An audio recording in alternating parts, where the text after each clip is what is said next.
Good morning students. So in our last video we discussed about the prokaryotic cell and its structure, and today we are going to discuss about the eukaryotic cell, its cellular components and its structure in details.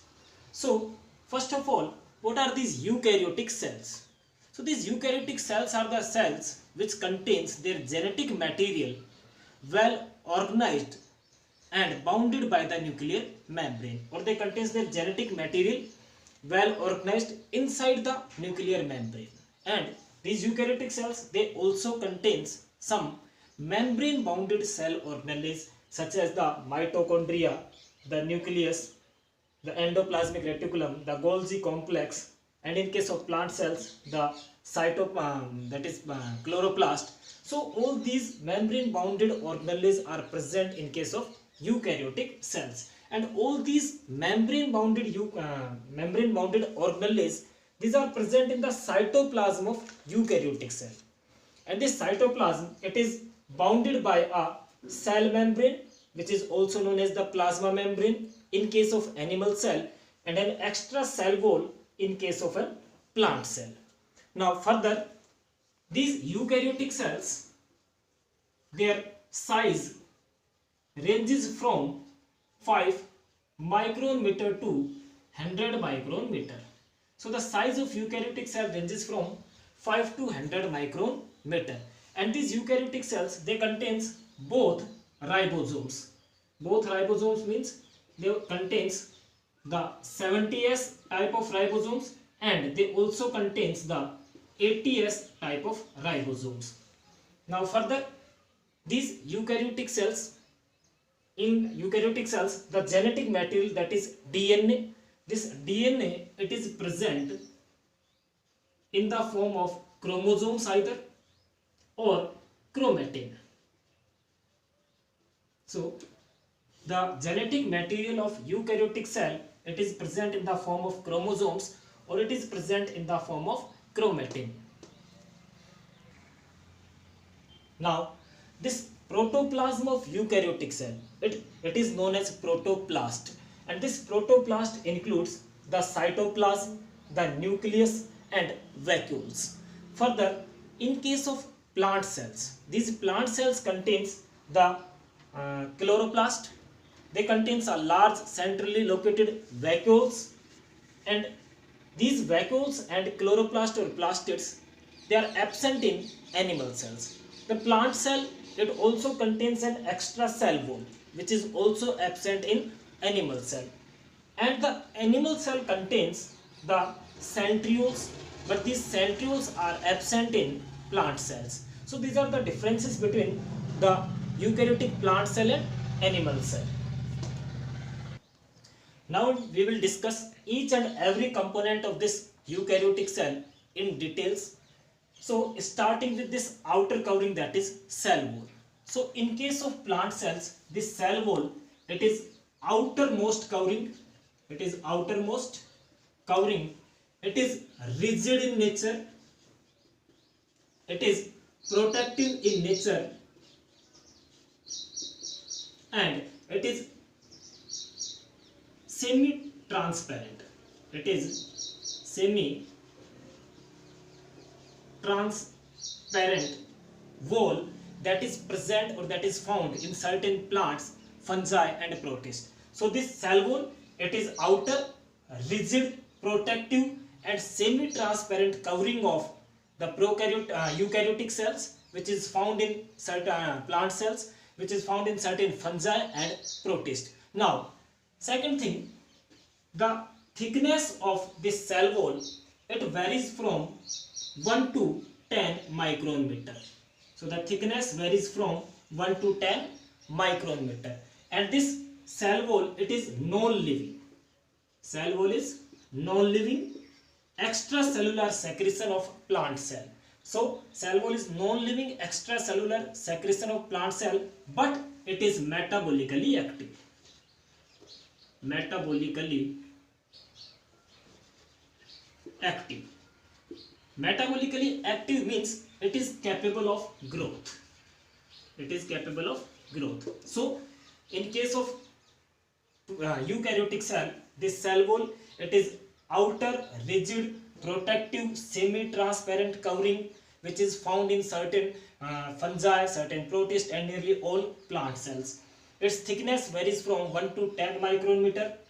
This cell wall, it is non-living and it is extracellular secretion of plant cells, but it is metabolically active and capable of growth.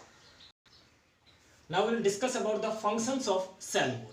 That what are the different functions which are performed by a cell wall in case of plant cells.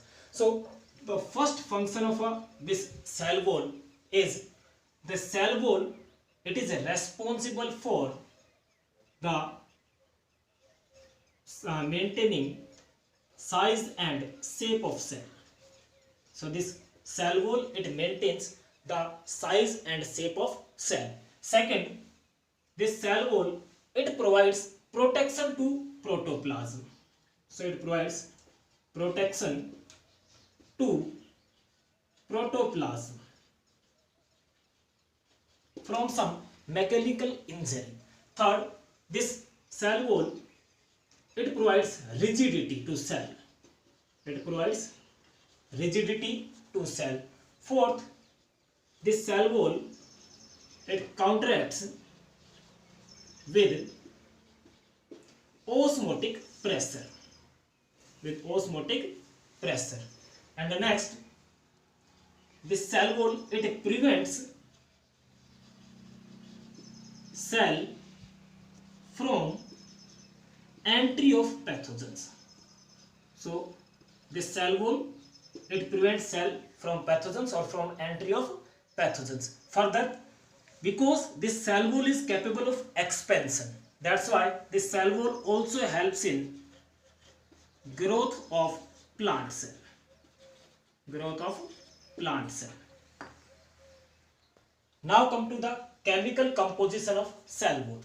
So the matrix of cell wall consists of near about 60% of water. Matrix of cell wall consists of 60% of water. It consists of 5 to 15% of hemicellulose. 60% it consists of water and 5 to 15% of hemicellulose, and 2 to 8% of it consists of pectic substance. Pectic substance. The lipids which are present in the matrix of this cell wall counts for near about 0.3 to 0.5%, whereas the proteins, or even it is the proteins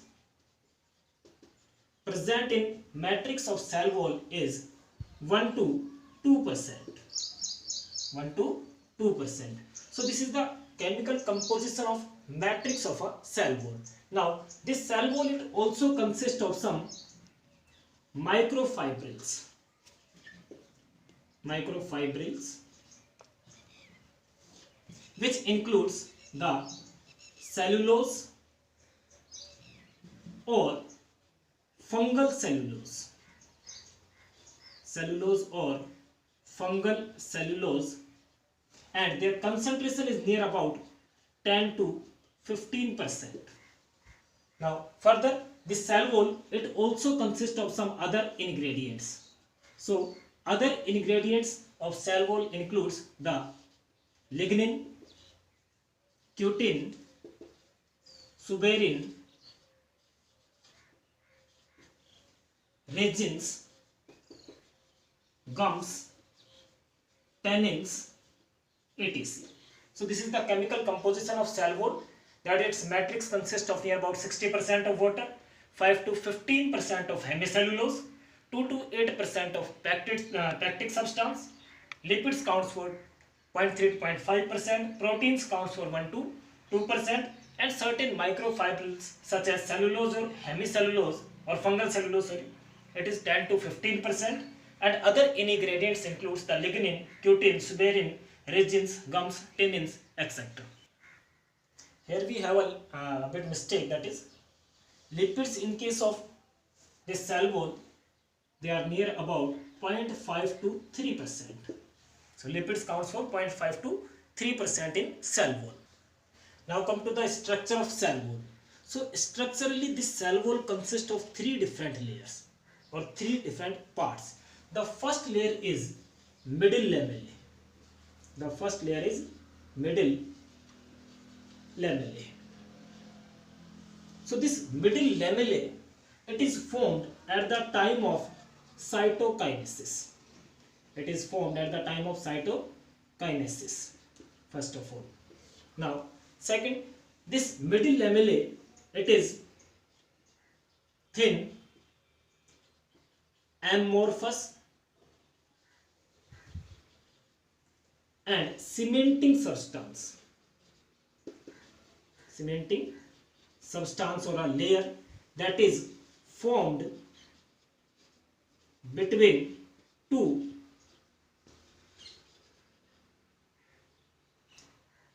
adjacent cells.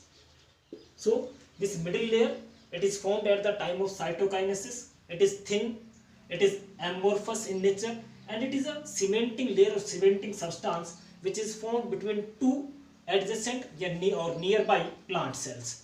Now further, this middle layer, it is made up of calcium and magnesium pactate. So this middle layer, it is formed of calcium and magnesium pactate. Now after the middle lamellae, the next wall of cell wall is primary wall, and this primary wall is the first formed wall of a plant cell, and it is thin, that is its thickness is near about 0.1 to 0.3 micron meter. And this primary wall, it is formed inner to the middle lamellae, and it is capable of extension. It is capable of extension. Further, this primary wall, it gets diminished or denatured at the time of maturity of cell. At the time of maturity of plant cell. So this primary wall, it is the first formed wall of a cell. It is formed inner to the middle lamellae. It is thin layer, that is its thickness varies from 0.1 to 0.3 micron meter.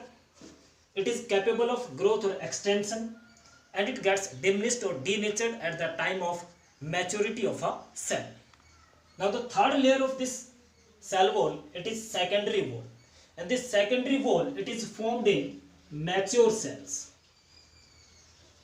It is formed in mature cells, and it is formed inner to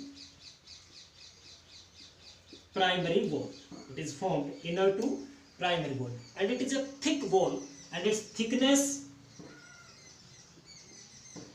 varies from 3 to 10 micron meter. So that means this secondary wall, it also consists of 3 to 4 layers. So we are discussing the cell wall, and in connection to cell wall, we will discuss one more term, that is plasmodesmata. These plasmodesmata are cytoplasmic bridges. These are cytoplasmic bridges which are formed between two adjacent plant cells, and they are formed through the pores which are present in these cell walls, and through these plasmodesmata, the exchange of cytoplasmic content occurs between the two adjacent cells.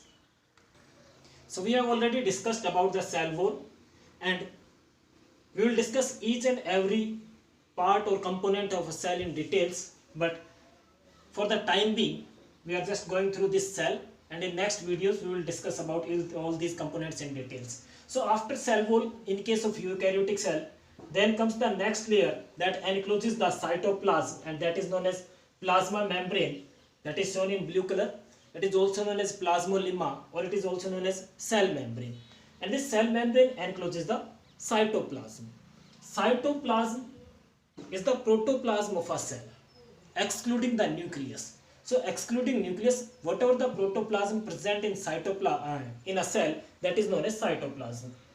And the protoplasm that is present inside nucleus, that is known as nucleoplasm. So cytoplasm plus nucleoplasm, they forms the protoplasm. Further, this cytoplasm, it also contains the mitochondria, that is the cytoplasm of eukaryotic cell contains the mitochondria, the nucleus, the rough endoplasmic reticulums, smooth endoplasmic reticulums. It also contains the vacuoles, it contains the free ribosomes, it contains, if it is a plant cell, then it contains a chloroplast, it also contains the Golgi complex, and in case of animal cell, it contains the centriole. In case of plant cells, the vacuoles occupy the large position of a cytoplasm, and that's why the nucleus gets shifted to one of the corners. So plant cell contains the large vacuole, but animal cells do not contain large vacuoles. That's why this nucleus, it is present at the center of cell. This nucleus, it is surrounded by a nuclear membrane, which is also a type of plasma membrane or cell membrane, and this cell membrane, or it is the nuclear membrane, it is discontinuous. Discontinuous means it contains pores in between it, and these pores are known as the nuclear pores. Inside nucleus, the genetic material DNA, it is present in the form of highly coiled form chromatin or the chromosomes, and we have a darkly stained region here, that is nucleolus. That is nucleolus. Further, we also the cytoplasm of eukaryotic cell, it also contains the lysosomes, and it also contains the smooth endoplasmic reticulum. So all these organelles we will discuss in details in next videos. Thank you.